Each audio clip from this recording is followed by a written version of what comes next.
વડોદરા શહેરમાં ઘરફોડ, વાહન ચોરી, પ્રોહિબિશન અને ચેઇન સ્નેચિંગ જેવા ગુનાઓ પર અંકુશ લાવવા પોલીસ કમિશનર નરસિમ્હા કુમારે 5 શખ્સોને પાસા ધારા હેઠળ અટકાયતમાં લેવાના આદેશો આપ્યા હતા। આ અનુસંધાને શહેરની વિવિધ પોલીસ સ્ટેશન દ્વારા પાસા વોરંટની બજવણી કરીને તમામ ઇસમોને અલગ અલગ મધ્યસ્થ જેલોમાં મોકલી આપવામાં આવ્યા છે। ઘરફોડ ચોરીના ગુનામાં સંડોવાયેલા સન્નીસિંહ સિકલીગરને સમા પોલીસે અટકાયતમાં લઈ રાજકોટ જેલ ખાતે મોકલ્યો છે, જ્યારે પ્રોહિબિશનના ગુનામાં ઝડપાયેલા બલિન્દ્રકુમાર ચૌહાણને જવાહરનગર પોલીસે પાસા હેઠળ જામનગર જેલ ખસેડ્યો છે।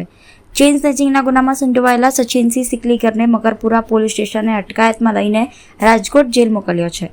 એ જ રીતે પ્રોહિબિશનના ગુનામાં સંડોવાયેલા વિષ્ણુ ભાલિયાને અટલાદરા પોલીસે પાસા હેઠળ રાજકોટ જેલ પહોંચાડ્યો છે, જ્યારે ઘરફોડ ચોરીના આરોપી કરણસિંહ સિકલીગરને મકરપુરા પોલીસે ભાવનગરની મધ્યસ્થ જેલમાં ખસેડ્યો છે।